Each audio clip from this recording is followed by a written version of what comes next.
जय श्री राम। आज एक नई क्लास के साथ यानी साइकोलॉजी टेस्ट सीरीज के अंतर्गत आज की जो नई क्लास है उसका जो टॉपिक रहेगा वो राष्ट्रीय पाठ्यचर्या रूपरेखा 2005 एवं शिक्षण अधिगम की प्रक्रियाएं रहेगा। तो राष्ट्रीय पाठ्यचर्या रूपरेखा 2005 एवं शिक्षण अधिगम की प्रक्रियाओं से क्वेश्चन पूछा जाता है। रीट के अंतर्गत भी पूछा जाता है और फर्स्ट ग्रेड के अंतर्गत भी पूछा जाता है और सेकंड ग्रेड टीचर एग्जाम में भी पूछा जाता है। तो इसलिए आपको ये जो टेस्ट है इस टेस्ट को कंप्लीट करना है अपने को, और अपने राष्ट्रीय पाठ्यचर्या रूपरेखा 2005 शिक्षण अधिगम प्रक्रियाएं से संबंधित जो टॉपिक है उसको अपने को अच्छी प्रकार से तैयारी कर लेनी है। तो आज की क्लास के अंतर्गत चलते हैं आज के पहले वाले क्वेश्चन पे। क्वेश्चन नंबर 1, स्कूल से भागने वाले बालक के अध्ययन की सर्वाधिक उपयोगी विधि है। स्कूल से भागने वाले बालक के अध्ययन की सर्वाधिक उपयोगी विधि है। ऑप्शन ए प्रश्नावली विधि, ऑप्शन बी प्रयोगात्मक विधि, ऑप्शन सी सर्वेक्षण विधि, ऑप्शन डी केस स्टडी विधि। और इसका जो सही ऑप्शन होगा वो ऑप्शन डी सही कर लीजिए, केस स्टडी विधि होगा। तो डी ऑप्शन इसका आप सही करें। क्वेश्चन नंबर 2, कुछ बालक पुस्तकीय ज्ञान जल्दी सीख लेते हैं, कुछ व्यवहारिक ज्ञान प्राप्त करने में कुशल होते हैं, यह विभेद कहलाता है। कुछ बालक पुस्तकीय ज्ञान जल्दी सीख लेते हैं, कुछ व्यवहारिक ज्ञान प्राप्त करने में कुशल होते हैं, यह विभेद कहलाता है। ऑप्शन ए भावात्मक भेद, ऑप्शन बी व्यवहारिक भेद, ऑप्शन सी सीखने का भेद, ऑप्शन डी मूल प्रवृत्ति का भेद। और इसका जो बताइए आप कौन सा ऑप्शन इसका सही होगा। सही ऑप्शन निकालिए। ऑप्शन डी सही होगा, मूल प्रवृत्ति का भेद। तो मूल प्रवृत्ति का भेद ऑप्शन डी सही कर लीजिए दूसरे का। क्वेश्चन नंबर 3, वह विधि जो देखकर सीखने का सिद्धांत पर आधारित है। वह विधि जो देखकर सीखने के सिद्धांत पर आधारित है। ऑप्शन ए निरीक्षण विधि, ऑप्शन बी केंद्रीय विधि, ऑप्शन सी क्रियात्मक विधि, ऑप्शन डी समाज मिति विधि। इसका बताइए कौन सा ऑप्शन सही होगा तीसरे का। इसका कर लीजिए आप ऑप्शन ए सही कर लीजिए, निरीक्षण विधि। तो देख कर सीखने के सिद्धांत पर आधारित कौन से निरीक्षण विधि हैं, तो ए ऑप्शन सही होगा। क्वेश्चन नंबर 4 पे चलिए अपने। शैक्षिक प्रक्रिया के 3 प्रमुख अंग हैं। शैक्षिक प्रक्रिया के 3 प्रमुख अंग हैं। ऑप्शन ए उद्देश्य शिक्षक मूल्यांकन, बी विद्यालय समुदाय सरकार, सी उद्देश्य अध्ययन अध्यापन परिस्थितियां और मूल्यांकन, डी शिक्षण प्रक्रिया मूल्यांकन और पाठ्यक्रम। इसका आप सही ऑप्शन आप निकालिए, कौन सा सही ऑप्शन है। ऑप्शन सी इसका सही होगा, उद्देश्य अध्ययन अध्यापन परिस्थितियां और मूल्यांकन। तो सी ऑप्शन सही कर लीजिए। उद्देश्य, सबसे पहले उद्देश्य निर्धारित होते हैं। आप दैनिक पाठ्य योजना के अंतर्गत अपने यही करते हैं, उद्देश्य निर्धारित करते हैं। उसके बाद अध्ययन अध्यापन की परिस्थितियां तैयार की जाती हैं और उसके बाद लास्ट में मूल्यांकन किया जाता है। तो ये सी ऑप्शन इसका सही होगा। क्वेश्चन नंबर 5वें वाले क्वेश्चन पे आप ध्यान दीजिए। माध्यमिक शिक्षा आयोग 1953 द्वारा प्रस्तावित पाठ्यक्रम के सिद्धांत हैं। माध्यमिक शिक्षा आयोग 1953 द्वारा प्रस्तावित पाठ्यक्रम के सिद्धांत हैं। ऑप्शन ए अनुभवों की संपूर्णता का सिद्धांत, ऑप्शन बी सामुदायिक जीवन से संबंधता का सिद्धांत, ऑप्शन सी अवकाश के क्षणों के सदुपयोग का सिद्धांत, ऑप्शन डी उपर्युक्त सभी। तो बताइए 5वें का कौन सा ऑप्शन सही रहेगा। ऑप्शन डी सही होगा, उपर्युक्त सभी, क्योंकि अनुभवों की संपूर्णता का सिद्धांत भी है, सामुदायिक जीवन से संबंधता का सिद्धांत भी है और सी अवकाश के क्षणों के सदुपयोग का सिद्धांत भी है। तो तीनों ही पाठ्यक्रम के सिद्धांत है, इसलिए डी ऑप्शन इसका सही होगा। चौथा डी ऑप्शन आप सही कर लीजिए। क्वेश्चन नंबर 6 पे चलते हैं। क्वेश्चन नंबर 6, भारत का भविष्य उसकी कक्षाओं में निर्मित हो रहा है, यह मत किस आयोग का है। भारत का भविष्य उसकी कक्षाओं में निर्मित हो रहा है, यह मत किस आयोग का है। ऑप्शन ए मुदालियर आयोग, ऑप्शन बी सैंडलर आयोग, option D C doctor Radhakrishna आयोग, ऑप्शन डी कोठारी शिक्षा आयोग। अब सही ऑप्शन बताइए कौन सा होगा छठे का सही ऑप्शन। इसका सही ऑप्शन होगा कोठारी शिक्षा आयोग, ऑप्शन डी सही होगा। तो भारत का भविष्य उसकी कक्षाओं में निर्मित हो रहा है, यह किस आयोग का कथन है? कोठारी शिक्षा आयोग का कथन है, ऑप्शन डी सही है। उसके बाद नेक्स्ट 7 नंबर चले अपने। कक्षा शिक्षण तब अच्छा होता है जब छात्र अध्यापक के व्याख्यान को चुपचाप नोट करते रहते हैं, ऑप्शन बी अनुशासित रहते हैं, ऑप्शन सी मन लगाकर सुनते हैं, ऑप्शन डी प्रश्न पूछते हैं। और इसका सही ऑप्शन आप बताइए कौन सा सही होगा? ऑप्शन डी सही होगा, प्रश्न पूछते हैं। तो कक्षा शिक्षण तब अच्छा होता है जब छात्र प्रश्न पूछते हैं, डी ऑप्शन सही कर लीजिए 7वें का। क्वेश्चन नंबर 8वां, अध्यापक की सर्वाधिक उपयुक्त उपमा दी जा सकती है। अध्यापक की सर्वाधिक उपयुक्त उपमा दी जा सकती है। ऑप्शन ए अभिभावक से, ऑप्शन बी समाज सुधारक से, ऑप्शन सी माली से, ऑप्शन डी राष्ट्र नायक से। 8वें का सही ऑप्शन चुनिए। अब 8वें का सही ऑप्शन होगा सी होगा, माली से। उसके बाद क्वेश्चन नंबर 9वां, पाठ्यक्रम निर्माण की आवश्यकता है। पाठ्यक्रम निर्माण की आवश्यकता है। ऑप्शन ए अभिव्यक्ति हेतु, ऑप्शन बी समवाय हेतु, ऑप्शन सी शिक्षा के उद्देश्यों की प्राप्ति हेतु, ऑप्शन डी रुचि हेतु। तो 9वें का सही ऑप्शन का आप चुनाव कीजिए। 9वें का सही ऑप्शन सी सही ऑप्शन है, शिक्षा के उद्देश्यों की प्राप्ति हेतु। शिक्षा के उद्देश्यों की प्राप्ति हेतु, तो सी ऑप्शन इसका सही होगा। क्वेश्चन नंबर 10वां, दल शिक्षण का सर्वप्रथम प्रयोग किया गया। दल शिक्षण का सर्वप्रथम प्रयोग किया गया। ऑप्शन ए भारत में, ऑप्शन बी रूस में, ऑप्शन सी अमेरिका में, ऑप्शन डी ब्रिटेन में। और इसका जो सही ऑप्शन होगा वो ऑप्शन सी सही होगा, अमेरिका में। तो दल शिक्षण का सर्वप्रथम प्रयोग किया गया कहाँ किया गया था? अमेरिका में किया गया था। सी ऑप्शन इसका सही होगा। क्वेश्चन नंबर 11वां, परंपरागत शिक्षण विधि है। परंपरागत शिक्षण विधि है। ऑप्शन ए व्याख्यान विधि, ऑप्शन बी परियोजना विधि, ऑप्शन सी पर्यवेक्षण विधि, ऑप्शन डी खेल विधि। बताइए इसका सही ऑप्शन क्या होगा? 11वें का कर लीजिए आप, ऑप्शन ए सही कर लीजिए, व्याख्यान विधि। तो परंपरागत शिक्षण विधि कौन सी है? व्याख्यान विधि है, ए ऑप्शन सही होगा। क्वेश्चन नंबर 12वां, कौन सा गुण वस्तुनिष्ठ परीक्षा का नहीं है? कौन सा गुण वस्तुनिष्ठ परीक्षा का नहीं है? ऑप्शन ए वेद, ऑप्शन बी विश्वसनीय, ऑप्शन सी संपूर्ण पाठ्यक्रम का मापन, ऑप्शन डी व्यक्तिनिष्ठ। और 12वें का अब समझ गए आप, बहुत सरल क्वेश्चन है। सही ऑप्शन कौन सा होगा? डी सही होगा, व्यक्तिनिष्ठ, क्योंकि ये वस्तुनिष्ठ परीक्षा का नहीं है, गुण नहीं है। वेद है, विश्वसनीय है, संपूर्ण पाठ्यक्रम का मापन है, तीनों हैं, लेकिन डी वाला व्यक्तिनिष्ठ नहीं है।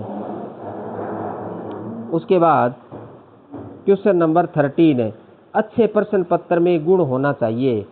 अच्छे प्रश्न पत्र में गुण होना चाहिए। ऑप्शन ए वैधता, ऑप्शन बी विश्वसनीयता, ऑप्शन सी वस्तुनिष्ठता, ऑप्शन डी सभी।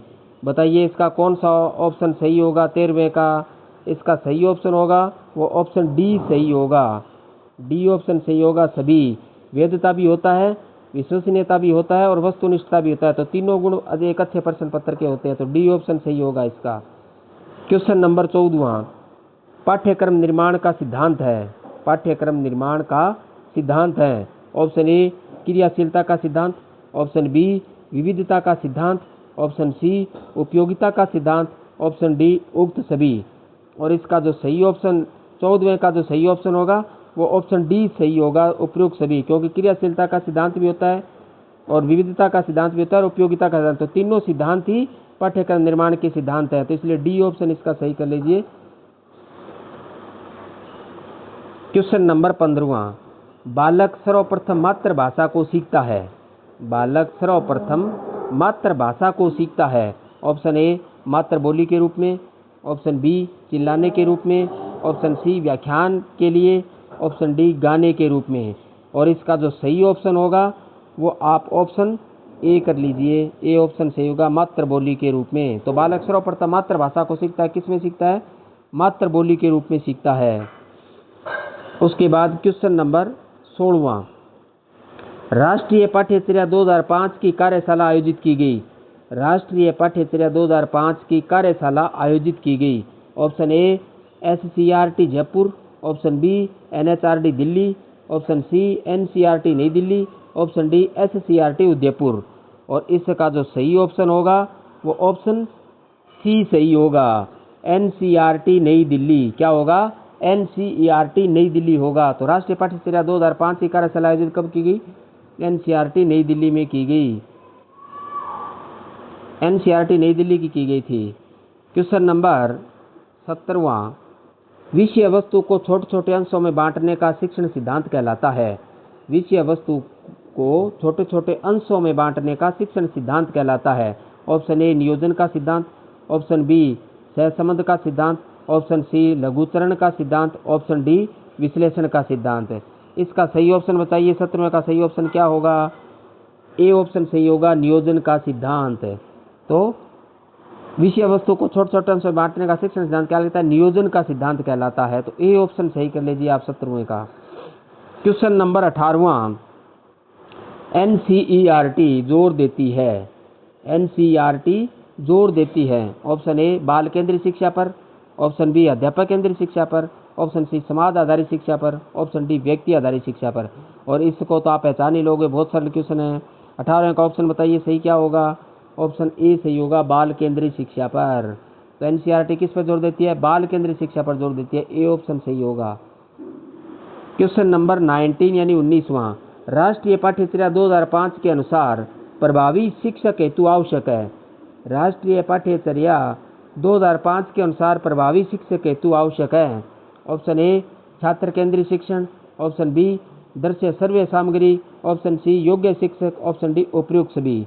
तो 19वें का सही ऑप्शन बताइए कौन सा होगा? डी ऑप्शन सही होगा, उपयुक्त सभी। क्योंकि छात्र केंद्रीय शिक्षण भी होता है, दृश्य श्रवण सामग्री भी होती है और योग्य शिक्षक भी होता है। तो 19 डी होगा इसका 19वें का। क्वेश्चन नंबर 20वां, राष्ट्रीय पाठ्यचर्या 2005 के अनुसार पाठ्यक्रम निर्माण का सबसे उपयुक्त सिद्धांत है। राष्ट्रीय पाठ्यचर्या 2005 के अनुसार पाठ्यक्रम निर्माण का सबसे उपयुक्त सिद्धांत है। ऑप्शन ए बाल केंद्रित का सिद्धांत, ऑप्शन बी लचीला पाठ्यक्रम, ऑप्शन सी क्रियाशीलता का सिद्धांत, ऑप्शन डी उपयुक्त सभी। और 20वें का जो सही ऑप्शन होगा वो ऑप्शन डी सही होगा। इसका क्या होगा? बाल केंद्रित का सिद्धांत, लचीला पाठ्यक्रम और क्रियाशीलता का सिद्धांत।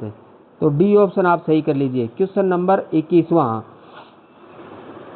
जब बच्चा सर्वप्रथम नक्शे में पढ़ता है तब नक्शा, जब बच्चा सर्वप्रथम नक्शे में पढ़ता है तब नक्शा ऑप्शन ए प्रोजेक्टर के रूप में होना चाहिए, बी सतह पर पड़ा होना चाहिए, सी पेपर मशीन पर बना लेना चाहिए और डी विश्व का होना चाहिए क्योंकि यह सबसे बड़ा होता है।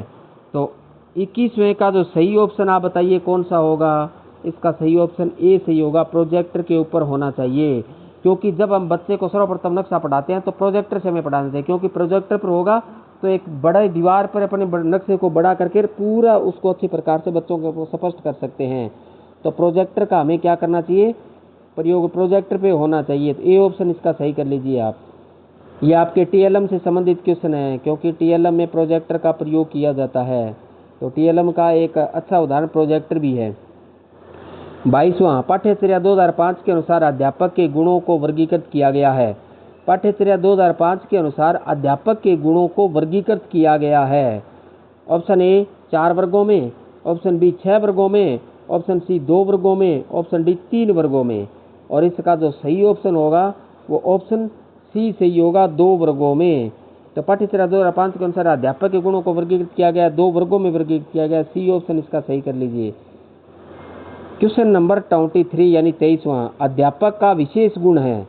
अध्यापक का विशेष गुण है।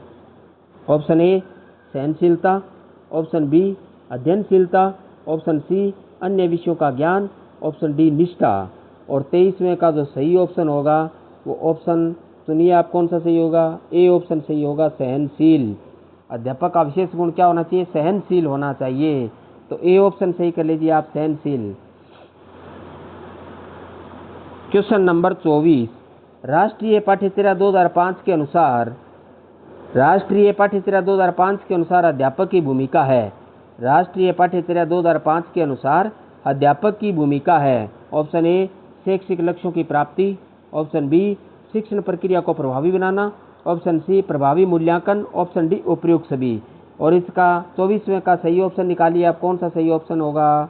उपयुक्त सभी, डी। क्योंकि शैक्षिक लक्ष्यों की प्राप्ति भी होता है अध्यापक की भूमिका, और शिक्षण प्रक्रिया को प्रभावी बनाना भी अध्यापक की भूमिका होती है, और प्रभावी मूल्यांकन करना भी अध्यापक की भूमिका होती है।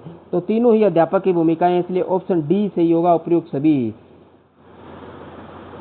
क्वेश्चन नंबर 25वां, शिक्षण में कितने 5 औपचारिक पद दिए? शिक्षण में किसने 5 औपचारिक पद दिए? बहुत अच्छा क्वेश्चन है, बार बार पूछा जाता है। शिक्षण में किसने 5 औपचारिक? हर्बर्ट की जो पंचपदी प्रणाली की जहाँ बात होती है, तो उसी की ये बात कर रहा है। तो इसका भी अब आप इसका आंसर निकाल ही लोगे। Option A Herbert, option B John Dewey, option C Skinner, option D Pestalozzi. तो किसने दिया था? हर्बर्ट ने दिया था। हर्बर्ट की पंचपदी प्रणाली, वो ही शिक्षण के ये 5 पद हैं। तो शिक्षण के 5 औपचारिक पद किसने दिए थे? हर्बर्ट ने दिए थे। ए ऑप्शन इसका सही होगा, ए ऑप्शन सही कर लीजिए। क्वेश्चन नंबर 26वां, शिक्षण करते समय अध्यापक को ध्यान नहीं रखना चाहिए। शिक्षण करते समय अध्यापक को ध्यान नहीं रखना चाहिए। ऑप्शन ए, छात्र केंद्रीय शिक्षण का। ऑप्शन बी, व्यक्तिगत विभिन्नताओं का। ऑप्शन सी, जातिगत भेदभाव का। ऑप्शन डी, बालकों की सीखने की जाति का। तो 26वें का जो सही ऑप्शन है वो क्या होगा बताइए आप? सी होगा, जातिगत भेदभाव का। तो शिक्षण करते समय अध्यापक को ध्यान नहीं रखना चाहिए। किसका? जातिगत भेदभाव का ध्यान नहीं रखना चाहिए। छात्र केंद्रीय शिक्षण का रखना चाहिए, व्यक्तिगत विभिन्नताओं का रखना चाहिए, और बालकों की सीखने की गति का। ये जाति नहीं है भाई, ये गति है, ध्यान रखना, ये जाति नहीं है, गति है। ये बालकों की सीखने की गति का। तो बालकों की सीखने की गति का भी होना चाहिए, छात्र केंद्रीय शिक्षण का भी होना चाहिए, और व्यक्तिगत विभिन्नताओं का भी होना चाहिए। लेकिन सी ऑप्शन ये सही होगा, जातिगत भेदभाव का नहीं होना चाहिए। तो सी ऑप्शन आप सही कर लीजिए, सी ऑप्शन होगा इसका। क्वेश्चन नंबर 27वां, छात्रों को गृह कार्य दिया जाना चाहिए। छात्रों को गृह कार्य दिया जाना चाहिए। ऑप्शन ए ज़्यादा, ऑप्शन बी कम, ऑप्शन सी अनुचित, ऑप्शन डी संतुलित। अब ये तो आप सही कर ही लोगे, बताइए शाबाश, इसमें कौन सा ऑप्शन सही होगा? डी सही होगा, संतुलित। क्योंकि मैंने आपको बताया था, जब अपने बच्चे को गृह कार्य देते हैं तो गृह कार्य देते समय ये अपने को ध्यान रखना चाहिए कि बच्चे को इतना गृह कार्य न दे कि उसके लिए वो दबाव बन जाए, क्योंकि और भी विषयों, सभी विषयों का गृह कार्य करना होता है। तो एक ऐसा संतुलित गृह कार्य देना चाहिए जो बच्चा क्या है, अच्छी प्रकार से करके लेकर के आ जाए। तो इसीलिए गृह कार्य का बोझ भी बच्चे को नहीं होना चाहिए। इसलिए इसमें डी ऑप्शन सही होगा, संतुलित। संतुलित देना चाहिए, ज़्यादा भी नहीं देना चाहिए, कम भी नहीं देना चाहिए, और अनुचित भी नहीं देना चाहिए। डी होगा, संतुलित देना चाहिए। डी ऑप्शन सही कर लीजिए आप। क्वेश्चन नंबर 28वां, किंडरगार्टन पद्धति में शिक्षक की भूमिका होती है। किंडरगार्टन पद्धति में शिक्षक की भूमिका होती है। ये मैंने आपको बताया था, किंडरगार्टन पद्धति फ्रोबेल की है, और इसमें शिक्षक की भूमिका क्या होती है? ऑप्शन ए पथ प्रदर्शक, ऑप्शन बी निर्देशक, ऑप्शन सी नियंत्रक, ऑप्शन डी इनमें से कोई नहीं। तो 28वें का बताइए शाबाश, ये बहुत सरल क्वेश्चन है, मैंने आपको बार बार बताया था कक्षा में। तो किंडरगार्टन में क्या होता है? शिक्षक पथ प्रदर्शक के रूप में होता है।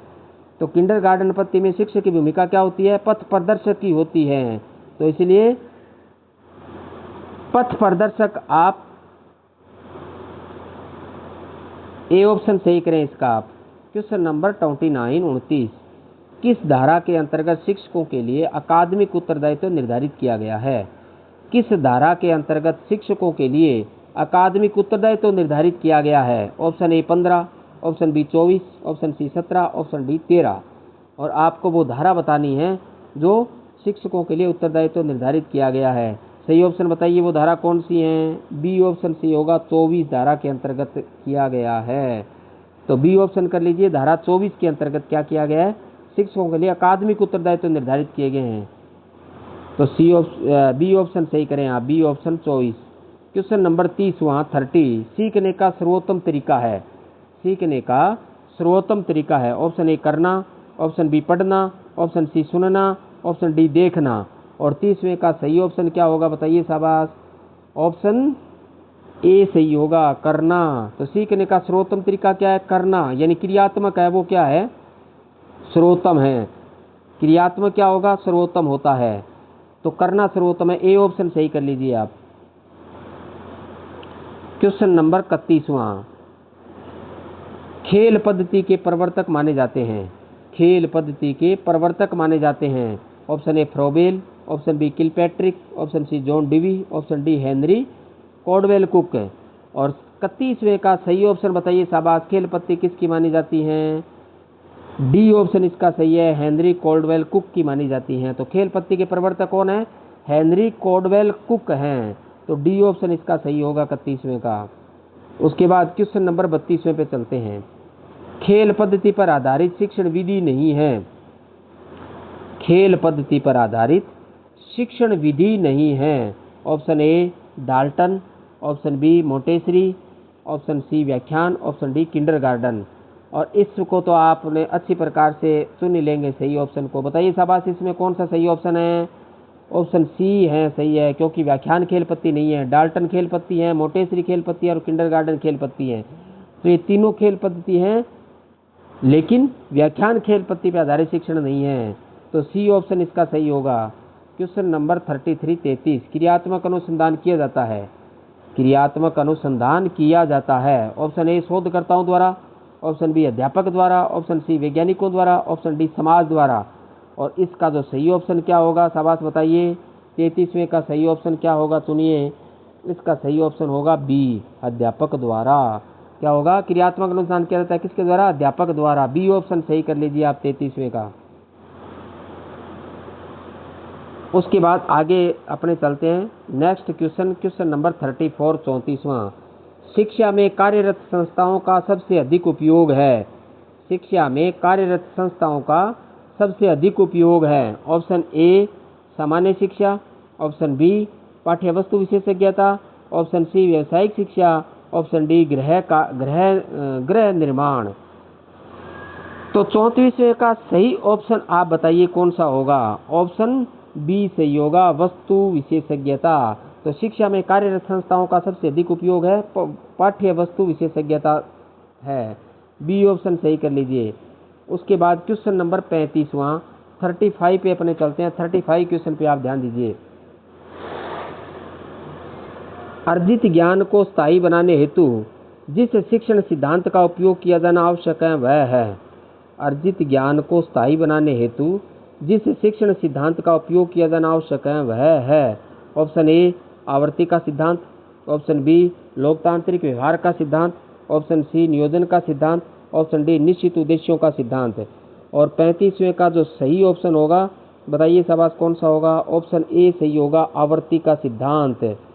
तो ए ऑप्शन कर लीजिए आप, आवर्ती का सिद्धांत।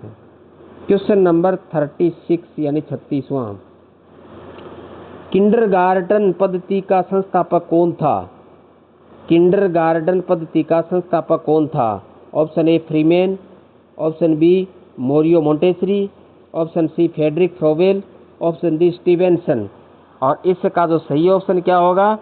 ऑप्शन सी सही होगा, फ्रेडरिक फ्रोबेल होगा। तो किंडरगार्टन पद्धति का संस्थापक कौन था? फ्रेडरिक फ्रोबेल था। सी ऑप्शन इसका सही होगा। क्वेश्चन नंबर 37वां, कार्यसूचक क्रिया परिभाषित करना किस उद्देश्य से संबंधित है?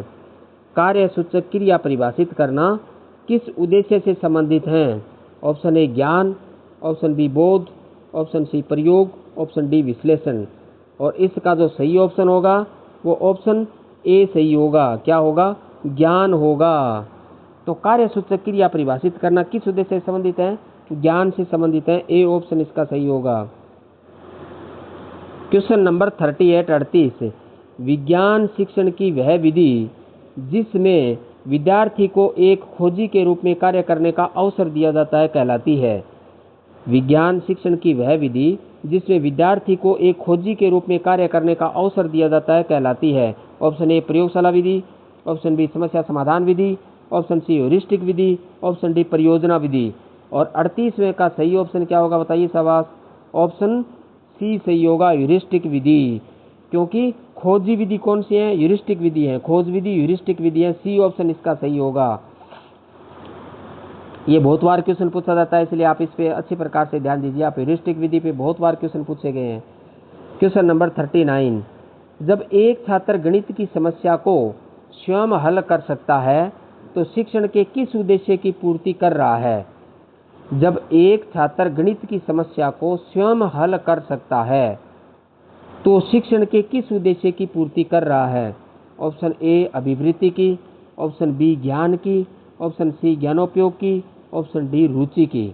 और इसका जो सही ऑप्शन होगा वो क्या होगा?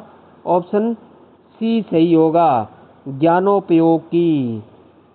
तो सी ऑप्शन इसका सही होगा, ज्ञानोपयोग। क्वेश्चन नंबर 40, विद्यार्थी विज्ञान में चित्र बनाना सीखते हैं या नहीं, इसका पता लगाने के लिए बनाए गए प्रश्न निम्नलिखित उद्देश्य से संबंधित होंगे। विद्यार्थी विज्ञान में चित्र बनाना सीखते हैं या नहीं, इसका पता लगाने के लिए बनाए गए प्रश्न निम्नलिखित उद्देश्य से संबंधित होंगे। ऑप्शन ए ज्ञान, ऑप्शन बी अबोध, ऑप्शन सी ज्ञानोपयोग, ऑप्शन डी कौशल। और इसका जो सही ऑप्शन होगा वो ऑप्शन डी सही होगा। क्या होगा? कौशल होगा। तो डी ऑप्शन सही कर लीजिए आप 40वें का। क्वेश्चन नंबर 41 यानी 41वां, आगमन विधि में छात्र अग्रसर होता है। आगमन विधि में छात्र अग्रसर होता है। ऑप्शन ए विशिष्ट से सामान्य की ओर, ऑप्शन बी सामान्य से विशिष्ट की ओर, ऑप्शन सी सामान्य से सामान्य की ओर, ऑप्शन डी विशिष्ट से विशिष्ट की ओर। तो किसका अपने को बताना है? आगमन विधि में छात्र अग्रसर बताना है। आगमन विधि में क्या होता है? तो इसका सही ऑप्शन होगा ए ऑप्शन सही होगा, विशिष्ट से सामान्य की ओर। तो आगमन विधि में क्या करता है? विशिष्ट से सामान्य की ओर होता है। ये मैंने आपको बताया था। आगमन विधि और निगमन विधि के अंतर्गत मैंने आपको बताया था कि आगमन विधि में किस प्रकार छात्र अग्रसर होता है और निगमन में किस प्रकार छात्र होता है। तो इस प्रकार आगमन में विशिष्ट से सामान्य की ओर होता है। ए ऑप्शन इसका सही होगा। क्वेश्चन नंबर 42 42, निम्नांकित में से पाठ योजना का अंग नहीं है। निम्नांकित में से पाठ योजना का अंग नहीं है। ऑप्शन ए सामान्य उद्देश्य, ऑप्शन बी विशिष्ट उद्देश्य है, ऑप्शन सी सहायक सामग्री, ऑप्शन डी जांच कार्य है। तो आपको 42वां का ये बहुत अच्छा क्वेश्चन है, ये बार बार पूछा जाता है। हर्बर्ट की पंचपदी प्रणाली से संबंधित है, पाठ योजना से संबंधित है। तो 42वें का आप सही ऑप्शन इसका ऑप्शन बताइए सही कौन सा होगा, कौन संबंधित नहीं है? डी ऑप्शन इसका सही है, जांच कार्य संबंधित नहीं है, क्योंकि सामान्य उद्देश्य भी होते हैं, विशिष्ट उद्देश्य भी होते हैं और सहायक सामग्री भी होती है, लेकिन जांच कार्य नहीं होता है। तो डी ऑप्शन आप इसका कर लीजिए। क्वेश्चन नंबर 43 43, हर्बर्ट की पंचपदीय प्रणाली में परिगणित पद नहीं है। हर्बर्ट की पंचपदीय प्रणाली में परिगणित पद नहीं है। ऑप्शन ए प्रस्तावना, ऑप्शन बी प्रस्तुतिकरण, ऑप्शन सी उद्देश्य, ऑप्शन डी मूल्यांकन। तो परिगणित पद नहीं है, इसमें परिगणित पद बताना है आपको। तो हर्बर्ट की पंचपदी प्रणाली में परिगणित पद कौन सा नहीं है? शाबाश बताइए। ऑप्शन डी इसका सही होगा, मूल्यांकन परिगणित नहीं है। तो परिगणित पद कौन सा नहीं है? मूल्यांकन नहीं है। प्रस्तावना है, प्रस्तुतिकरण है और उद्देश्य है, लेकिन डी वाला परिगणित नहीं है। क्वेश्चन नंबर 44 44, दलीय शिक्षण पद्धति का प्रारंभ हुआ। दलीय शिक्षण पद्धति का प्रारंभ हुआ। ऑप्शन ए जर्मनी में, ऑप्शन बी अमेरिका में, ऑप्शन सी ब्रिटेन में, ऑप्शन डी भारत में।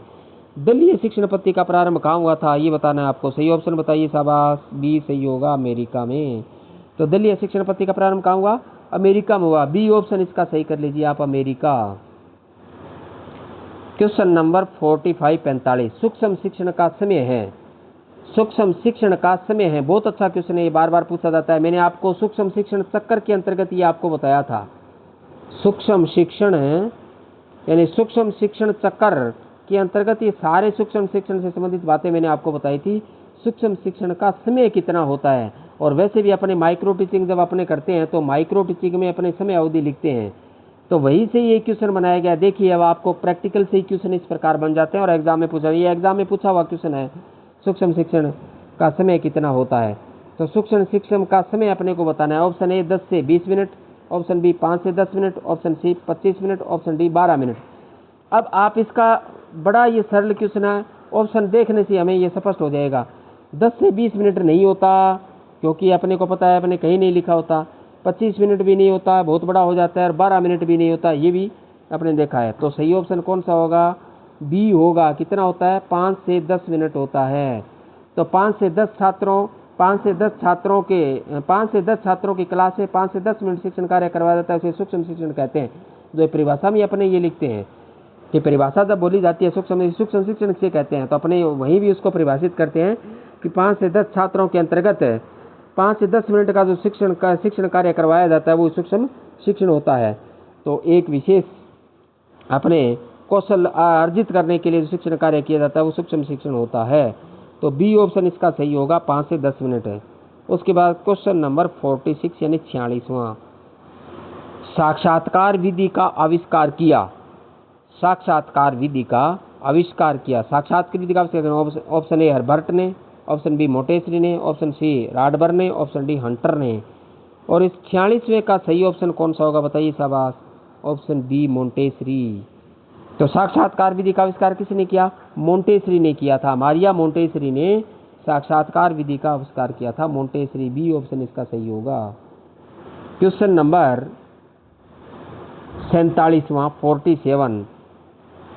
47 में आप ध्यान दीजिए। शिक्षा की किंडरगार्टन पद्धति का प्रतिपादन किया। शिक्षा की किंडरगार्टन पद्धति का प्रतिपादन किया।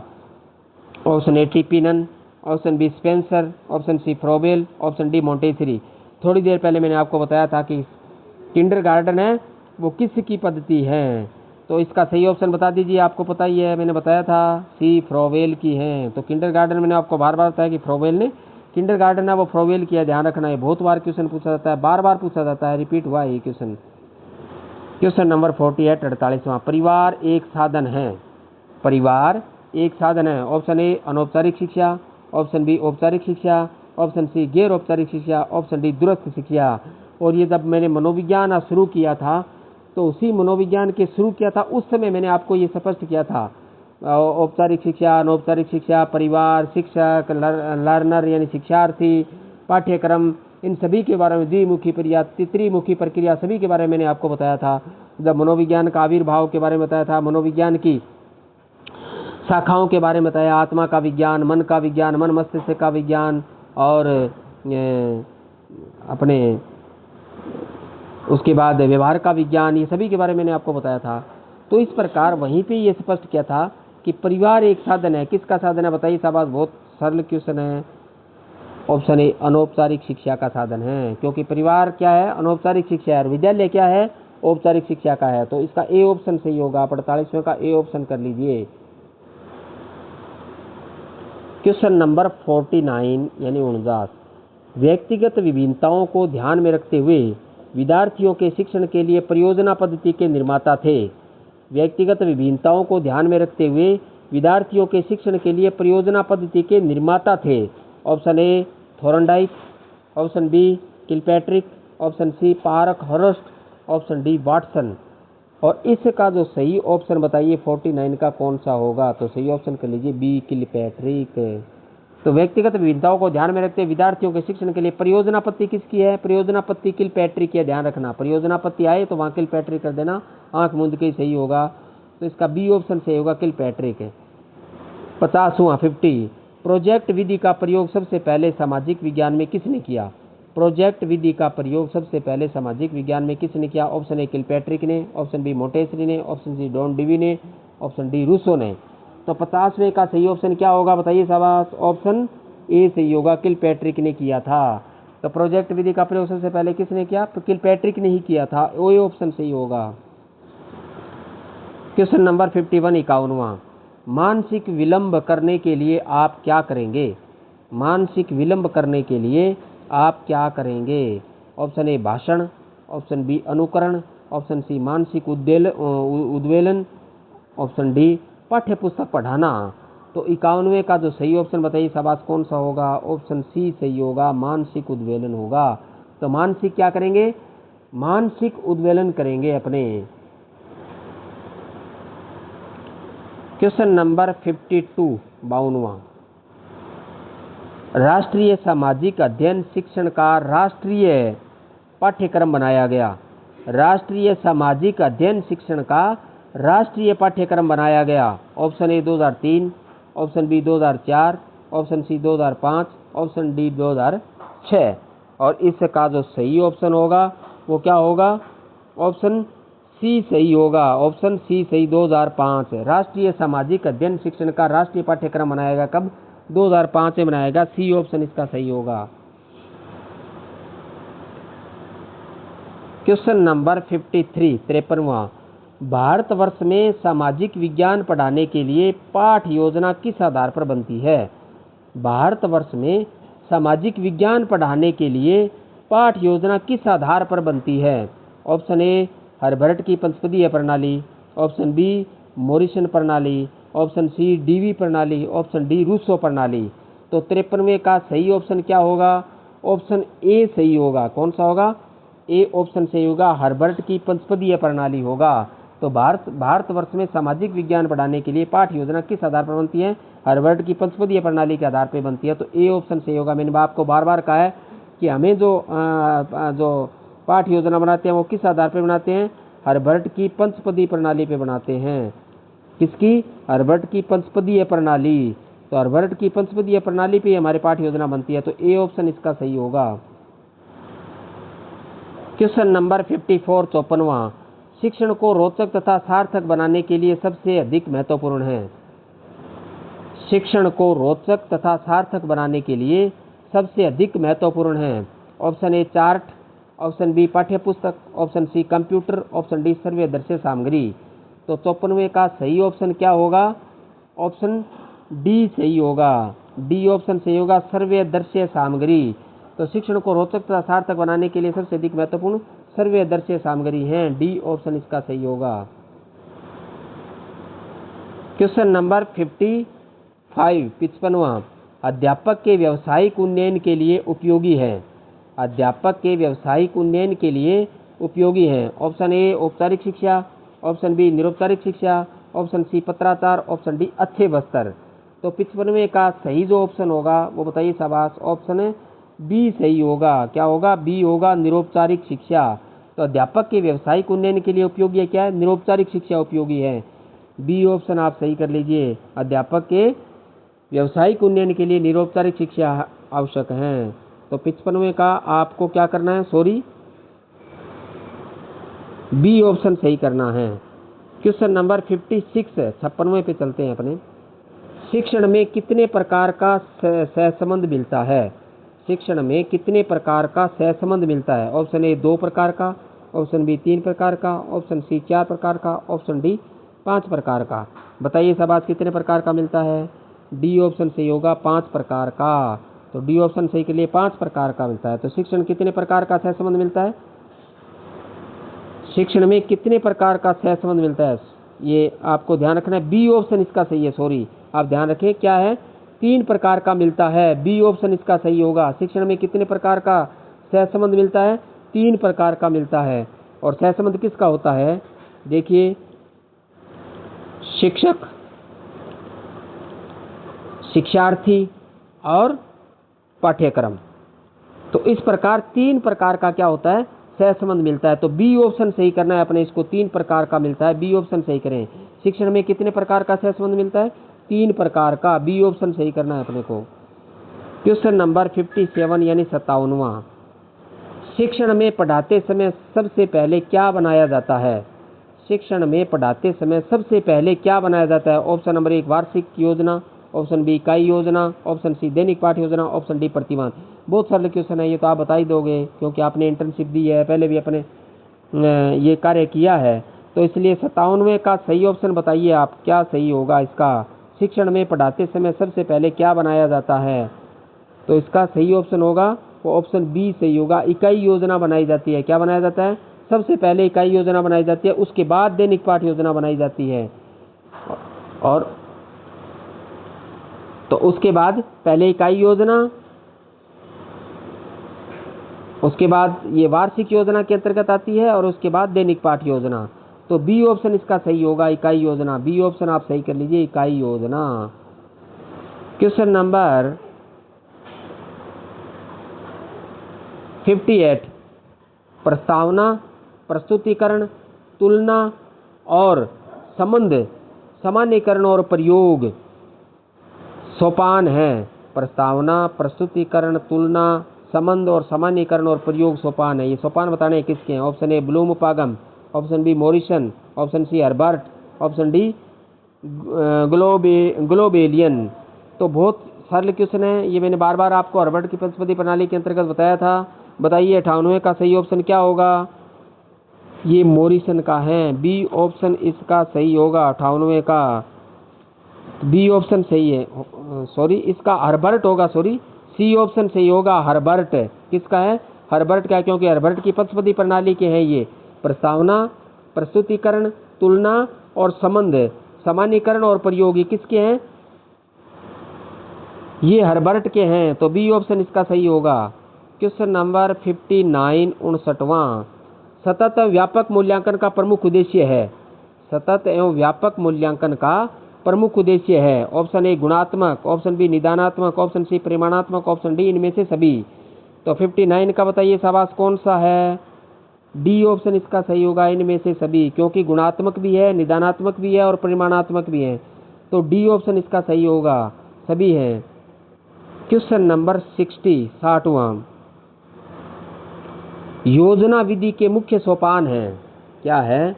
योजना विधि के मुख्य सोपान है। ऑप्शन ए आंकड़ों का संकलन, समस्या की पहचान और निष्कर्ष समाधान, ऑप्शन बी समस्या की पहचान, आंकड़ों का संकलन और निष्कर्ष और समाधान, ऑप्शन सी। बताइए शाबाश कौन सा है इसमें से? क्योंकि दो ही ऑप्शन दिए हुए हैं, तो इसमें से कौन सा सही होगा? इस सही ऑप्शन को अपने को बताना है, और इसका जो सही ऑप्शन होगा वो क्या होगा? बी ऑप्शन सही होगा, समस्या की पहचान, आंकड़ों का संकलन, निष्कर्ष और समाधान। तो समस्या की पहचान, आंकड़ों का संकलन, निष्कर्ष और समाधान होगा, तो बी ऑप्शन इसका सही कर लीजिए आप 60वें का। उसके बाद क्वेश्चन नंबर 61 61वां, प्राथमिक स्तर पर पर्यावरण अध्ययन के लिए निम्नांकित विधि प्रभावशाली है। प्राथमिक स्तर पर पर्यावरण अध्ययन के लिए निम्नांकित विधि प्रभावशाली है। ऑप्शन ए योजना विधि, ऑप्शन बी कहानी विधि, ऑप्शन सी व्याख्यान विधि, ऑप्शन डी वाद विवाद विधि। और 61वें का सही ऑप्शन अपने को बताना है। कौन सी विधि सही है? बी ऑप्शन सही है, कहानी विधि। तो प्राथमिक स्तर पर पर्यावरण अध्ययन के लिए निम्नांकित विधि कौन सी है? कहानी विधि सही है, बी ऑप्शन सही कीजिए आप। क्वेश्चन नंबर 62 यानी 62वां, ज्ञानात्मक पक्ष का अंतिम स्तर क्या है? ज्ञानात्मक पक्ष का अंतिम स्तर क्या है? ऑप्शन ए विश्लेषण, ऑप्शन बी संश्लेषण, ऑप्शन सी मूल्यांकन, ऑप्शन डी ज्ञान। और इसका जो सही ऑप्शन होगा वो ऑप्शन सी सही होगा। क्या होगा? सी सही होगा, सी ऑप्शन मूल्यांकन होगा, सी सही होगा।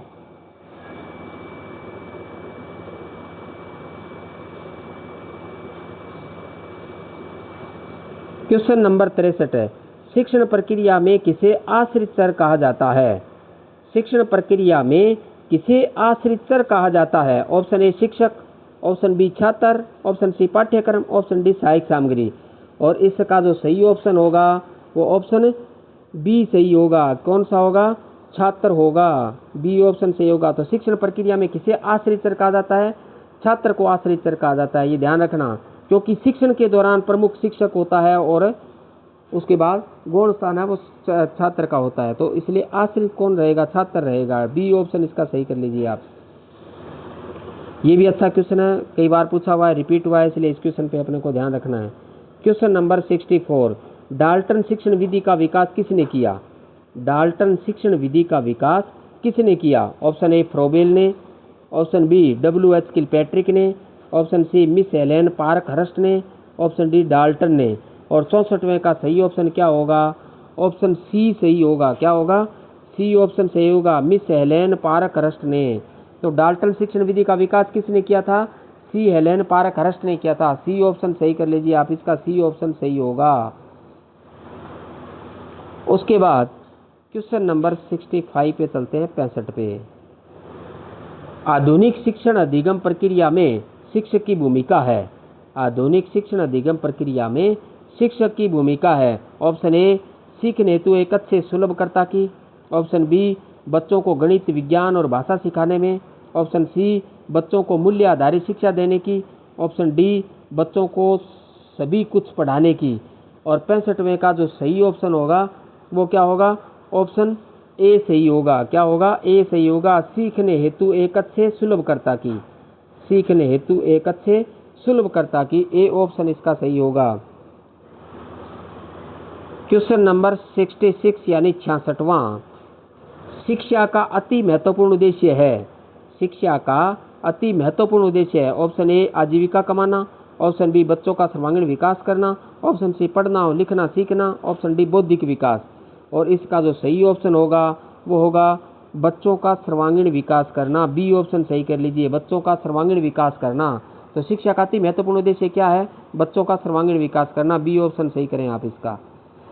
क्वेश्चन नंबर 67 यानी 67वां, शिक्षण अधिगम प्रक्रिया को प्रारंभ करने से पहले एक कुशल अध्यापक को क्या करना चाहिए? शिक्षण अधिगम प्रक्रिया को प्रारंभ करने से पहले एक कुशल अध्यापक को क्या करना चाहिए? ऑप्शन ए छात्रों को दंडित करना, ऑप्शन बी चुटकुले सुनाना, ऑप्शन सी अधिगम परिस्थितियां उत्पन्न करना, ऑप्शन डी आराम करना चाहिए। बहुत सरल क्वेश्चन है, बताइए शाबाश, इसका सही ऑप्शन क्या होगा? आपको ही चुनना है इसका सही ऑप्शन। तो इसका सही ऑप्शन क्या होगा? अधिगम परिस्थितियां उत्पन्न करना। सी ऑप्शन सही होगा, अधिगम परिस्थितियां, क्योंकि शिक्षक क्या करता है? अधिगम परिस्थितियां ही उत्पन्न करता है। तो सी ऑप्शन सही कर लीजिए आप। क्वेश्चन नंबर 68 यानी 68वां, निम्नलिखित में से आगमन विधि का कौन सा पद नहीं है? निम्नलिखित में से आगमन विधि का कौन सा पद नहीं है? ऑप्शन ए विभिन्न उदाहरणों का प्रस्तुतिकरण, ऑप्शन बी परिकल्पनाओं का निर्माण, ऑप्शन सी अवलोकन, ऑप्शन डी सामान्यीकरण। बताइए शाबाश, इसका सही ऑप्शन कौन सा होगा?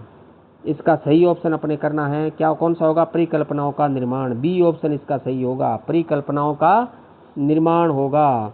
तो बी ऑप्शन सही कर लीजिए आप 68 का। क्वेश्चन नंबर 69 यानी 69वां, हर्बर्ट उपागम पर आधारित गणितीय पाठ योजना का दूसरा पद है। हर्बर्ट उपागम पर आधारित गणितीय पाठ योजना का दूसरा पद है। ऑप्शन ए तैयारी, ऑप्शन बी प्रस्तुतिकरण, ऑप्शन सी सामान्यीकरण, ऑप्शन डी व्यवहारीकरण। और इसका जो सही ऑप्शन होगा वो क्या होगा? ऑप्शन बी सही होगा, प्रस्तुतिकरण। तो हर्बर्ट उपागम पर आधारित गणितीय पाठ योजना का दूसरा पद क्या है? प्रस्तुतिकरण है। बी ऑप्शन इसका सही होगा, प्रस्तुतिकरण। क्वेश्चन नंबर 70 यानी 70वां, एनसीएफ 2005 के अनुसार गणित शिक्षण होना चाहिए। एनसीएफ 2005 के अनुसार गणित शिक्षण होना चाहिए। ऑप्शन ए बाल केंद्रित, ऑप्शन बी शिक्षण केंद्रित, ऑप्शन सी कक्षा कक्ष केंद्रित, ऑप्शन डी पाठ्य पुस्तक केंद्रित। 70वें का क्या होगा? ऑप्शन ए सही होगा, बाल केंद्रित होगा। क्या होगा? बाल केंद्रित होगा। एनसीएफ 2005 के अनुसार गणित शिक्षण होना चाहिए। क्या होना चाहिए? बाल केंद्रित होना चाहिए। ए ऑप्शन सही कर लीजिए। एनसीएफ 2005 अपने को पढ़ना है, तभी आप ऐसे क्वेश्चन सही कर पाएंगे।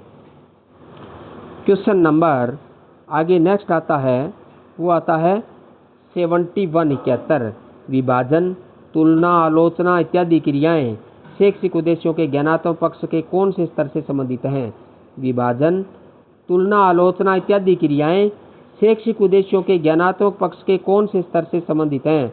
ऑप्शन ए मूल्यांकन, ऑप्शन बी विश्लेषण, ऑप्शन सी संश्लेषण, ऑप्शन डी प्रयोग। और इसका जो सही ऑप्शन होगा वो क्या होगा? बी होगा। क्या होगा? बी होगा, विश्लेषण होगा। तो विभाजन तुलना आलोचना इत्यादि क्रियाएं शैक्षिक उद्देश्यों के ज्ञानात्मक पक्ष के कौन से स्तर से संबंधित हैं? विश्लेषण से संबंधित हैं। बी ऑप्शन इसका सही होगा।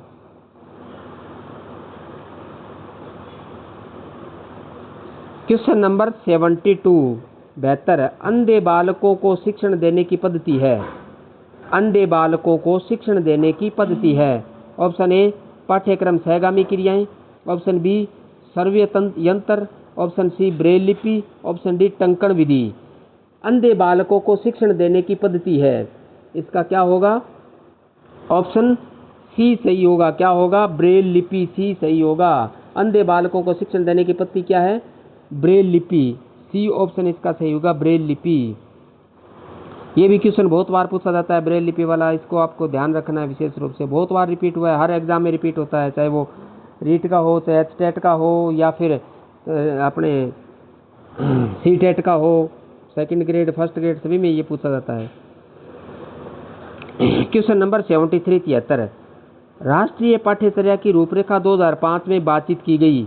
राष्ट्रीय पाठ्यचर्या की रूपरेखा 2005 में बातचीत की गई। ऑप्शन ए, ज्ञान स्थायी है वह दिया जाता है, से ज्ञान का विकास होता है और इसकी संरचना होती है। ऑप्शन बी, शैक्षिक केंद्र से विषय केंद्र हो, शैक्षिक केंद्र से विषय केंद्र पर हो। सी, विद्यार्थी केंद्रित से अध्यापक केंद्रित की ओर हो। और ऑप्शन डी, इनमें से कोई नहीं। तो 73 क्वेश्चन का सही ऑप्शन आपको बताना है। बताइए शाबाश, क्या होगा? ऑप्शन इसका ए सही होगा। ज्ञान स्थायी है वह दिया जाता है, से ज्ञान का विकास होता है और इसकी संरचना होती है। तो ए ऑप्शन सही कर लीजिए आप इसका। क्वेश्चन नंबर 74 यानी 74वां, निम्नलिखित में से कौन सा कथन शिक्षण के बारे में सत्य नहीं है? निम्नलिखित में से कौन सा कथन शिक्षण के बारे में सत्य नहीं है? ऑप्शन ए, शिक्षण में सुधार किया जा सकता है। ऑप्शन बी, शिक्षण औपचारिक अनौपचारिक है। ऑप्शन सी, शिक्षण विज्ञान के साथ कला भी है। ऑप्शन डी, शिक्षण अनुदेशन है। और इसका जो सही ऑप्शन क्या होगा 74 का? बताइए शाबाश, क्या होगा? ऑप्शन डी से यह शिक्षण अनुदेशन है। तो निम्नलिखित में से कौन सा कथन शिक्षण के बारे में सत्य नहीं है? शिक्षण अनुदेशन है, ये इसका सत्य नहीं है। शिक्षण में सुधार किया जा सकता है, ये सही है। शिक्षण औपचारिक अनौपचारिक है, ये भी सही है। शिक्षण औपचारिक भी है और अनौपचारिक भी है। शिक्षण विज्ञान के साथ कला भी है, ये भी सही है। तो डी वाला सही नहीं है, तो इसलिए डी ऑप्शन सही करें आप। इसका शिक्षण अनुदेशन है, शिक्षण अनुदेशन नहीं है। क्वेश्चन नंबर 75 75वां, निम्न कक्षाओं में शिक्षण की खेल विधि आधारित है। निम्न कक्षाओं में शिक्षण की खेल विधि आधारित है। ऑप्शन ए, शारीरिक शिक्षा कार्यक्रम सिद्धांतों पर। ऑप्शन बी, शिक्षण की गतिविधियों के सिद्धांतों पर। ऑप्शन सी, विकास एवं वृद्धि के मनोवैज्ञानिक सिद्धांतों पर। ऑप्शन डी, शिक्षण के सामाजिक सिद्धांतों पर। और 75वें का जो सही ऑप्शन होगा वो होगा ऑप्शन सी सही होगा। कौन सा होगा? सी ऑप्शन सही कर लीजिए, विकास वृद्धि के मनोवैज्ञानिक सिद्धांतों पर। क्या होगा? कक्षाओं में शिक्षण की खेल विधि आधारित किससे है? विकास व वृद्धि के मनोवैज्ञानिक सिद्धांतों पर आधारित है। सी ऑप्शन सही कर लीजिए आप। क्वेश्चन नंबर 76 यानी 76वां, भारत के संविधान की क्या विशेषताएं हैं? और यह प्रश्न है, भारत के संविधान की क्या विशेषताएं हैं? यह प्रश्न है। ऑप्शन ए, ज्ञान परक। ऑप्शन बी, बोध परक। ऑप्शन सी, अनुप्रयोग परक। ऑप्शन डी, विश्लेषणात्मक। ये देखिए कहाँ से क्वेश्चन पूछा गया है। ये जो मैंने आपको नीलपत्र ब्लू प्रिंट करवाया था, क्या करवाया था? जो आपको ब्लू प्रिंट करवाया है वहीं से ये क्वेश्चन पूछा गया है। और मैंने आपको ब्लू प्रिंट करवाया था, उस समय मैंने आपको बताया था कि जो नीलपत्र बनता है, यानी हिंदी में कहते हैं नीलपत्र और अंग्रेजी में क्या कहते हैं? Blue print. तो ये जो नीलपत्र ब्लू प्रिंट बनाया था उसमें मैंने 4 उद्देश्य बताए थे। कौन सा बताया था? पहला ज्ञान, दूसरा अवबोध, और तीसरा ज्ञानोपयोग, और चौथा कौशल। यानी इन 4 उद्देश्यों पर आधारित हमारा नीलपत्र बनता है, प्रश्न पत्र। और इन्हीं से ही क्या है, प्रश्न पूछे जाते हैं। ज्ञान के प्रश्न पूछे जाते हैं, अबोध के प्रश्न पूछे जाते हैं, ज्ञानोपयोग के प्रश्न पूछे जाते हैं और कौशल के प्रश्न पूछे जाते हैं। तो वहीं से ये क्वेश्चन बनाया गया है। यहाँ क्या पूछा गया है? एक प्रश्न दिया गया है आपके सामने कि भारत के संविधान की क्या विशेषता है। तो ये प्रश्न है किससे संबंधित है? ज्ञान परक है क्या, या बोध परक है, या सी फिर अनुप्रयोग परक है यानी ज्ञानोपयोग, या फिर विश्लेषणात्मक है। तो इनमें से आपको बताना है कि कौन सा है। तो 96वें का सही ऑप्शन बताइए शाबाश, आपको कौन सा ये सही है? ये तो आप पहचान ही लोगे। क्या है? ज्ञान, ज्ञान परक है, क्योंकि ज्ञान देखा गया है। भारत के संविधान की क्या विशेषताएं हैं? ये क्या है? केवल बच्चे के ज्ञान से संबंधित क्वेश्चन है। ज्ञान देखा गया है कि वास्तव में बच्चे को इसका ज्ञान है या नहीं है। तो यदि वो संविधान की विशेषताएं बता देता है तो इसका मतलब संविधान की विशेषताओं का बच्चा ज्ञान रखता है। तो ये ज्ञान परक है। तो उद्देश्यों को यानी ब्लूम की टैक्सोनॉमी को आपको अच्छी प्रकार से पढ़ना है, तब जाकर के उसको अच्छी प्रकार से पढ़ोगे तब ये समझ में आएंगे और ऐसे क्वेश्चनों को आप सही हल कर पाएंगे। क्वेश्चन नंबर 77, राष्ट्रीय पाठ्यचर्या रूपरेखा 2005 के अंतर्गत परीक्षा सुधारों में निम्नलिखित में से किस सुधार को सुझाया गया है? राष्ट्रीय पाठ्यचर्या रूपरेखा 2005 के अंतर्गत परीक्षा सुधारों में निम्नलिखित में से किस सुधार को सुझाया गया है? ऑप्शन ए, खुली पुस्तक परीक्षा। ऑप्शन बी, सतत निरंतर व्यापक मूल्यांकन, ऑप्शन सी सामूहिक कार्य मूल्यांकन और ऑप्शन डी इनमें से सभी। और इसका जो सही ऑप्शन आपको करना है, क्या सुझाया गया है, ऑप्शन डी इसका सही है सभी, क्योंकि खुली पुस्तक परीक्षा भी सुझाया गया है, सतत निरंतर व्यापक मूल्यांकन भी सुझाया गया है और सामूहिक कार्य मूल्यांकन भी सुझाया गया है। तो ये सभी सुझाए गए हैं, तो इसलिए डी ऑप्शन सही होगा, उपयुक्त सभी वाला सही होगा। तो इसका डी ऑप्शन आप सही कर लें। क्वेश्चन नंबर 78 यानी 78वां, राष्ट्रीय पाठ्यचर्या रूपरेखा 2005 में गुणवत्ता आयाम शीर्षक के अंतर्गत अधिक महत्व दिया गया है। राष्ट्रीय पाठ्यचर्या रूपरेखा 2005 में गुणवत्ता आयाम शीर्षक के अंतर्गत अधिक महत्व दिया गया है। ऑप्शन ए बालकों के लिए संरचित अनुभव एवं पाठ्यक्रम सुधार को, ऑप्शन बी शिक्षित एवं अभिप्रेरित शिक्षकों को, ऑप्शन सी बालकों के लिए ज्ञान संदर्भ में संरचित अनुभवों को और डी ऑप्शन भौतिक संसाधनों को। तो 78वें का जो सही ऑप्शन है वो अपने को चुनना है। सवाल बताइए कौन सा सही होगा, ऑप्शन ए सही होगा, बालकों के लिए संरचित अनुभव एवं पाठ्यक्रम सुधार को। तो राष्ट्रीय पाठ्यचर्या रूपरेखा 2005 में गुणवत्ता आयाम शीर्षक के अंतर्गत अधिक महत्व किसको दिया गया, बालकों के लिए संरचित अनुभव एवं पाठ्यक्रम सुधार को दिया गया है। तो ए ऑप्शन इसका सही होगा, ए कर लीजिए आप। क्वेश्चन नंबर 79 79, राष्ट्रीय पाठ्यचर्या रूपरेखा 2005 में निम्नलिखित में से किस परीक्षा संबंधी सुधारों को सुझाया गया है। राष्ट्रीय पाठ्यचर्या रूपरेखा 2005 में निम्नलिखित में से किस परीक्षा संबंधी सुधारों को सुझाया गया है। ऑप्शन ए कक्षा 10 की परीक्षा ऐच्छिक हो, ऑप्शन बी विद्यालय शिक्षा की विभिन्न समस्याओं विद्यालय शिक्षा की विभिन्न अवस्थाओं पर राज्य स्तरीय परीक्षा संचालन, ऑप्शन सी प्रतियोगी प्रवेश परीक्षाओं को ऐच्छिक और डी उपयुक्त सभी। तो 79 का जो सही ऑप्शन होगा वो ऑप्शन ए सही करना है अपने को, कक्षा 10 की परीक्षा ऐच्छिक हो। तो राष्ट्रीय पाठ्यचर्या रूपरेखा 2005 में निम्नलिखित किस परीक्षा संबंधी सुधारों को सुझाया गया है, ए ऑप्शन इसका सही है, कक्षा 10 की परीक्षा क्या हो, ऐच्छिक हो। तो ए ऑप्शन सही करना है अपने को, ए ऑप्शन सही कर लीजिए। आगे क्वेश्चन नंबर 80 यानी 80वां, आज की क्लास का ये लास्ट क्वेश्चन है, क्योंकि इसी क्लास के अंतर्गत 80 क्वेश्चन केवल रखे गए हैं, क्योंकि इस टॉपिक से संबंधित बहुत सारे क्वेश्चन हैं। तो इस टॉपिक पे आपकी 3 क्लासें आने वाली हैं, तो इस क्लास में 80 रहेंगे और नेक्स्ट आगे वाली क्लास के अंतर्गत रहेंगे। 80वां, राष्ट्रीय पाठ्यचर्या की रूपरेखा 2005 के आधारभूत सिद्धांतों में निम्नलिखित में से कौन सा भाग सम्मिलित नहीं है। राष्ट्रीय पाठ्यचर्या रूपरेखा 2005 के आधारभूत सिद्धांतों में निम्नलिखित में से कौन सा भाग सम्मिलित नहीं है। ऑप्शन ए अच्छी बाह्य परीक्षाओं का आयोजन करना, ऑप्शन बी रटने को महत्व प्रदान न करना, ऑप्शन सी पुस्तकों से इतर ज्ञान प्राप्त करना, ऑप्शन डी ज्ञान को वास्तविक जीवन से जोड़ना। और 80वें का जो सही ऑप्शन होगा वो ऑप्शन बी सही होगा, रटने को महत्व प्रदान न करना। तो राष्ट्रीय पाठ्यचर्या रूपरेखा 2005 के आधारभूत सिद्धांतों में निम्नलिखित से कौन सा भाग सम्मिलित नहीं है, बी वाला सही नहीं है, रटने को महत्व प्रदान न करना ये नहीं है। अच्छी बाह्य परीक्षाओं का आयोजन करना ये है, पाठ्य पुस्तकों इतर ज्ञान प्राप्त करना ये भी है, और डी ज्ञान को वास्तविक जीवन से जोड़ना ये भी है। इसलिए ये सभी हैं। तो इसलिए इसी के साथ हमारे क्या हैं, आज की क्लास के 80 क्वेश्चन है वो हमारे यहाँ पे क्या होते हैं, कंप्लीट होते हैं। तो ये जो 80 क्वेश्चन का जो टेस्ट है इस टेस्ट के 80 क्वेश्चन को अटेम्प्ट करना है, और आपने 80 में से कितने क्वेश्चन सही किए आप कमेंट बॉक्स में अवश्य लिखें। क्या आपने 70 किए, क्या आपने 60 किए, क्या आपने 50 किए, क्या आपने 40 किए, जितने भी किए वो अवश्य लिखें। इसके अलावा इस क्लास के क्वेश्चन और भी रहेंगे, इसलिए आगे नेक्स्ट वाली क्लास में 81 वाले क्वेश्चन से अपने शुरू करेंगे।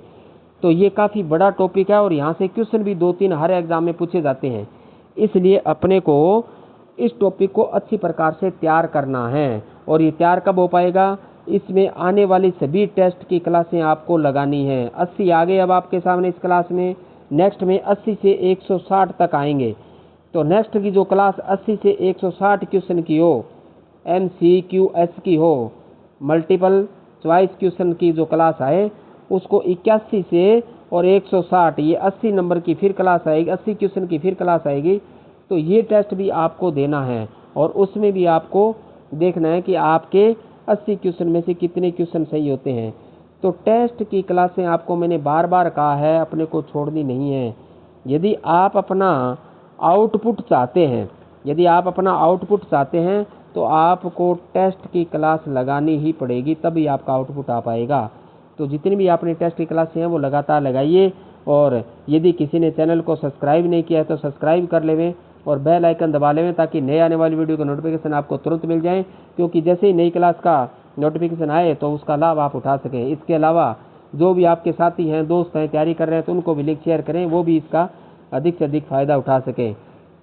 तो चलते हैं अपने आगे वाली नेक्स्ट क्लास पे, क्वेश्चन नंबर 81 वाले पे अपने चलेंगे। तो एक क्वेश्चन नंबर 81 पे अपने चलते हैं और 81 क्वेश्चन से अपने शुरू करते हैं। तो चलिए चलते हैं अपने नेक्स्ट 81 वाले क्वेश्चन पे।